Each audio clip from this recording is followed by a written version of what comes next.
Coucou tout le monde, donc nous voilà réunis pour une nouvelle vidéo, donc un nouveau rendez-vous pour l'AB créatif. Aujourd'hui on va parler papier. Donc je vais vous montrer différents types de papier, je vais vous expliquer quelques termes en lien avec les papiers et ensuite on va faire un micro tuto sur comment faire son papier à motif soi-même. Donc je vous dis à tout de suite. Alors, je m'excuse par avance, vous voyez, Rookie, ma patate, squatte la place, donc j'espère que ça ne nous gênera pas pour la vidéo.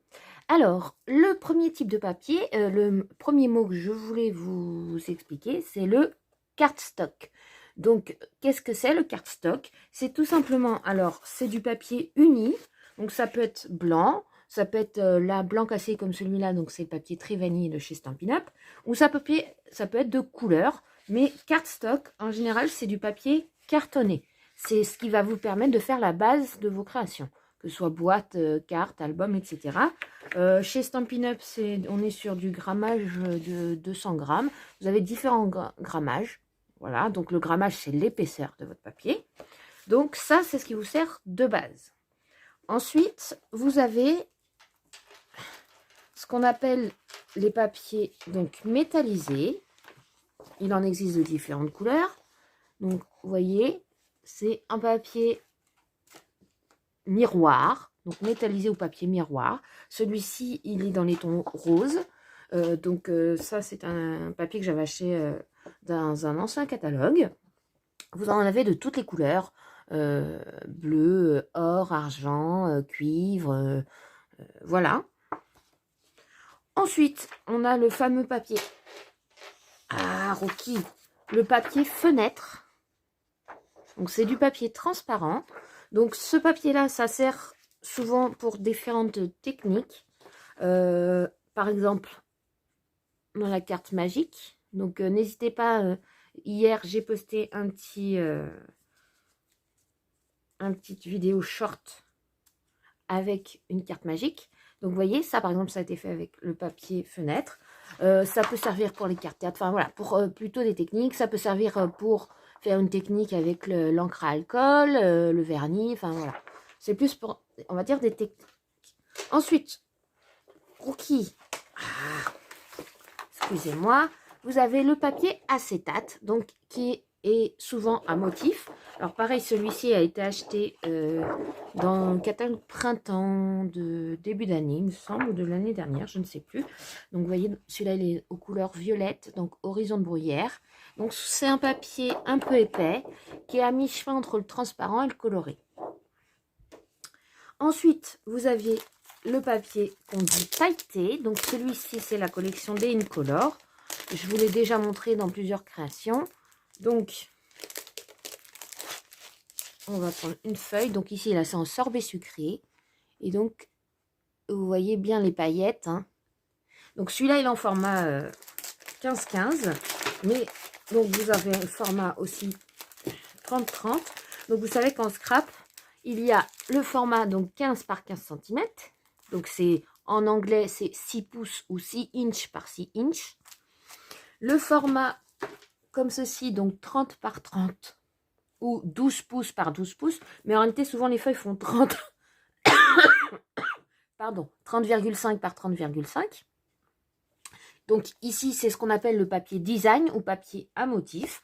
Donc ici, j'ai pris le papier de la collection Nuance du Bonheur, qui va avec le set de tampons Roseraie du Bonheur qu'on va utiliser. Donc vous allez voir, le papier à motif, ça peut servir d'habillage. Et voilà. Donc, maintenant qu'on a vu les différents types de papier, je vais vous expliquer quelques thèmes. Et pour cela, on va faire une première petite création. Donc, notamment, on m'a déjà demandé qu'est-ce que c'est que le matage. Le matage, c'est quand vous prenez votre base de papier. Donc là, par exemple, on va prendre une base en horizon de bruyère. Donc là, vous voyez qu'elle fait 15 par 21. Je vais la couper en deux pour obtenir deux bases de cartes. Donc, à l'aide de mon massicot, je coupe. Donc, vous vous souvenez, on positionne à la mesure qu'on le veut. Donc là, 10,5. Donc, la lame claire, c'est pour plier. La lame foncée, c'est pour couper. Donc, voilà, j'obtiens deux bases. Donc le matage, ça va consister, donc là on va prendre une des chutes de papier, hein. Le matage, ça va consister à habiller votre base avec un papier plus petit. Donc ici ça fait 10,5 par 15, donc soit pardon, vous enlevez 0,5, ce qui fait que vous aurez un petit peu plus de 2 mm de chaque côté. Donc, moi, je préfère enlever 1 cm parce que je trouve ça plus joli pour qu'on voie un peu plus de tours. Donc, par exemple, moi, je vais couper un matage de 14 par 9,5, puisque ma base fait 15 par 10,5. Donc,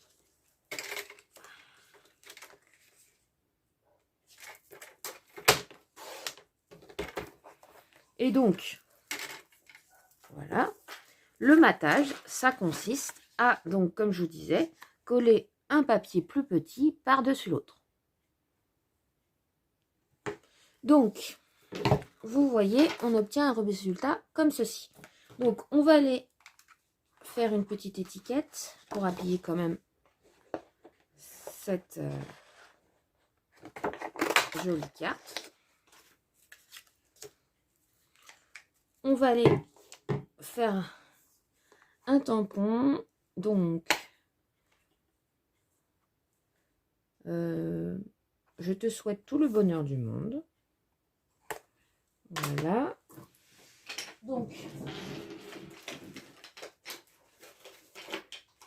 je vous rappelle que votre tampon, vous devez le mettre sur un bloc. On va aller en horizon de bruyère, donc pour que ce soit coordonné à notre papier, et on va aller tamponner notre étiquette et ensuite la perforer.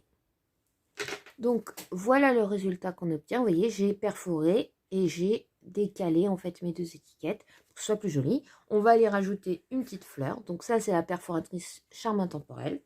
Et maintenant, je vais vous montrer un autre terme qui s'appelle détourer. Donc en quoi ça consiste détourer? C'est tout simplement faire ce qu'on appelle un tamponnage.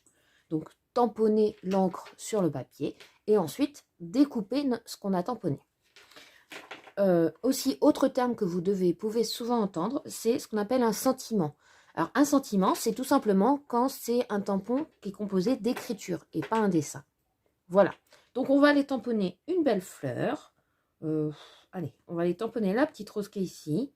Et on va aller donc la détourer, c'est-à-dire couper tout autour pour pouvoir récupérer notre élément et le poser sur notre carte. Donc, finalement, j'ai tamponné cette fleur-là parce que je me suis trompée tout simplement.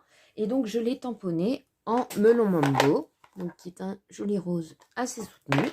Et donc, voici ce que cela donne. Donc, maintenant, on va aller donc détourer, couper autour. Alors, la règle, donc ça, c'est ce qu'on appelle des ciseaux pincettes. Donc, pour couper, il faut appuyer. Et donc, la règle, c'est que c'est quand vous allez couper, c'est le papier qui tourne et non les ciseaux. Donc là, j'utilise mes ciseaux Stampin' Up que j'ai depuis des années. Pas hésiter, dès qu'elles sont un peu collantes, à les nettoyer avec un coton et du dissolvant.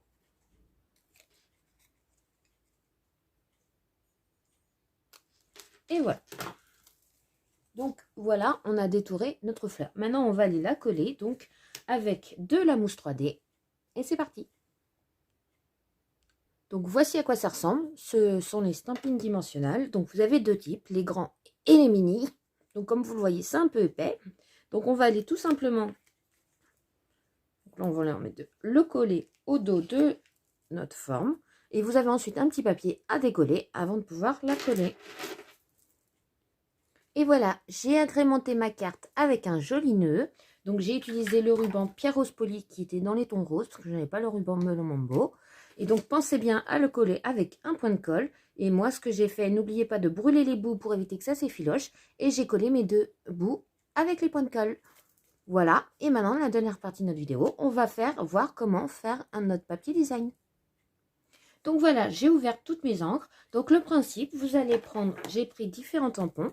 Vous allez les tamponner dans différentes couleurs. Et le tout, c'est la règle, c'est pour bien remplir l'espace, ne pas hésiter à déborder sur votre brouillon pour avoir l'impression que les tampons sortent du cadre. et de remplir, mais ne pas trop charger. Donc, on va commencer. Donc, voilà le résultat. Vous voyez que je n'ai pas trop chargé et parfois, j'ai fait du double tamponnage, c'est-à-dire que j'ai retamponné sans remettre d'encre entre chaque. Au niveau des couleurs, donc j'ai utilisé Mellow Mambo, Fraisier en fleurs, Perruche de parade, Horizon de bruyère et Flamand fougueux.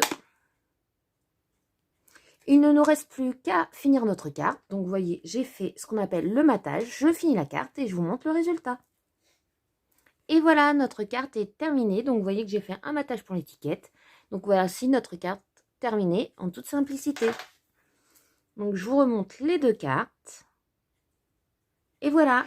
Donc, j'espère que ce numéro vous aura plu. N'hésitez pas à mettre un pouce bleu, à vous abonner à la chaîne si ce n'est pas déjà fait. Et je vous dis à très bientôt pour une prochaine vidéo. Bye bye!